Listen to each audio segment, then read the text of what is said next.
नमस्कार, ऐसे न्यूज की डेली बुलेटिन में आपका स्वागत है और शुरुआत करते हैं देश दुनिया की खास खबरों के साथ। राजनाथ सिंह के विधायक बेटे पंकज सिंह पाए गए कोरोना वायरस से संक्रमित पाए जाने के बाद इलाज के लिए उन्हें करवाया गया अस्पताल में भर्ती। कोरोना काल के चलते देश में अर्थव्यवस्था हो रही है अस्त व्यस्त। मंदी के चलते नोएडा में 300 कारखाने हुए बंद और सैकड़ों लोग हुए बेरोजगार। झारखंड में कोरोना से मरने वालों के शव ले जाने का अधिकतम किराया 500 रूपए हुआ तय। हेमंत सोरेन सरकार ने जारी किया आदेश। बिहार में जेईई नीट एनडीए के स्टूडेंट्स को रेलवे ने दी सुविधा। राज्य में स्टूडेंट्स के लिए 56 स्पेशल ट्रेनें चलाने का किया ऐलान। आतंकवाद के खिलाफ अब एक साथ लड़ेंगे भारत और नाइजीरिया। दोनों देशों के बीच हुई वीडियो कॉन्फ्रेंस। आतंकवाद के खिलाफ एक दूसरे का साथ देने का लिया संकल्प। मन की बात के यूट्यूब वीडियो पर लोगों द्वारा वीडियो डिसलाइक करने पर और छात्रों के मन की बात कमेंट्स में बताने पर पीएमओ इंडिया ने अपने यूट्यूब चैनल से कमेंट और लाइक का ऑप्शन हटाया। अब कोई भी यूजर किसी भी वीडियो पर नहीं कर पाएगा लाइक, डिसलाइक और कमेंट। 7 सितंबर से दिल्ली मेट्रो की सिर्फ येलो लाइन और गुरुग्राम मेट्रो सेवा होगी शुरू। अन्य लाइन्स 9 से 12 सितंबर तक होंगी सुचारू। मेट्रो दिन में 2 शिफ्ट में चलेंगी और बीच में 5 घंटे का होगा ब्रेक। जिस स्टेशन पर सोशल डिस्टेंसिंग का पालन नहीं होगा वहाँ मेट्रो नहीं रुकेगी। गुजरात के कच्छ में महसूस किए गए भूकंप के तेज झटके। रिक्टर स्केल पर इसकी तीव्रता रही 4.1।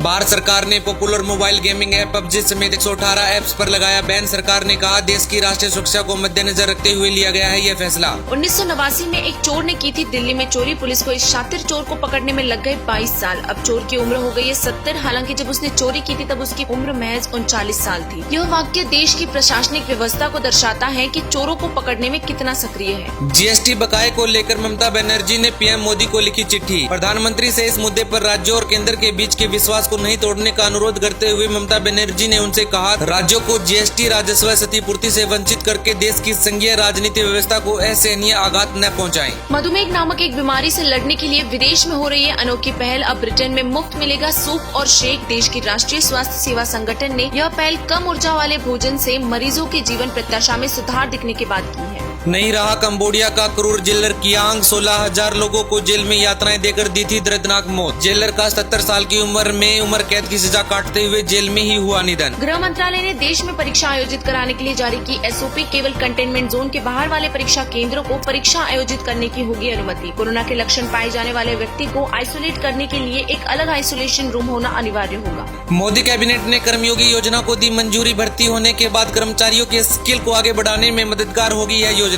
14 सितंबर से संसद के मॉनसून स्तर और प्रश्नकाल रद्द किए जाने पर भड़का विपक्ष। सरकार के इस फैसले पर ट्विटर पर विपक्ष के मंत्रियों ने जमकर किया विरोध प्रदर्शन।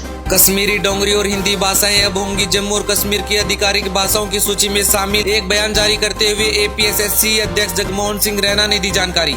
देश में दिल्ली अहमदाबाद के बीच बुलेट ट्रेन चलाने की कवायद हुई शुरू। National high speed railway corporation limited द्वारा डाटा कलेक्शन के लिए निकाले गए टेंडर। आयुर्वेद पर विकिपीडिया के कमेंट से बढ़ के आयुर्वेदा के स्टूडेंट सभी ने मिलकर शुरू किया ऑनलाइन सिग्नेचर कैंपेन। स्टूडेंट्स का कहना है कि आयुर्वेद की पत्ती को वैज्ञानिक बताना गलत है। विकिपीडिया को अपनी टिप्पणी फौरन हटा लेनी चाहिए। विश्व के सुप्रसिद्ध football player Neymar, Angel Di Maria और लिएंड्रो पेरेडिस पाए गए कोरोना पॉजिटिव। सरकार ने एयरलाइंस को 60% कैपेसिटी के साथ चलन की दी अनुमति। इससे पहले उन्हें केवल 45% कैपेसिटी के साथ परिवहन करने की थी अनुमति। तेलंगाना के श्रीरामपुर में कोयला खनन परियोजना में विस्फोट के दौरान हुई दुर्घटना में 5 श्रमिक हुए बुरी तरह से घायल। सभी को फौरन इलाज के लिए अस्पताल में करवाया गया भर्ती। आसाम के लक्ष्मीपुर में महज 24 घंटे में पुलिस अधीक्षक समेत 100 पुलिसकर्मी पाए गए कोरोना पॉजिटिव। मेघालय में यूजीसी की परीक्षाएं 7 से 16 अक्टूबर तक की जाएगी आयोजित। वहीं 31 अक्टूबर तक परिणाम भी कर दिए जाएंगे घोषित। नशा करता है नाश। राजस्थान के कोटा शहर के गोविंद नगर में नशे में धुत कलयुगी बेटे ने देर रात अपने पिता की लाठी से पीट कर हत्या कर दी, जिसके बाद परिजनों ने घायल पिता को अस्पताल पहुंचाया, जहां इलाज के दौरान उनकी मौत हो गई। समाज में फैलती इन बुराइयों से संत रामपाल जी महाराज जी पुरजोर से इनका विरोध कर रहे हैं। संत रामपाल जी महाराज जी से नाम दीक्षा लेने के बाद करोड़ों लोग नशा छोड़ चुके हैं। और अंत में आज का सवाल, देश की अर्थव्यवस्था चरमरा चुकी है। देश की जीडीपी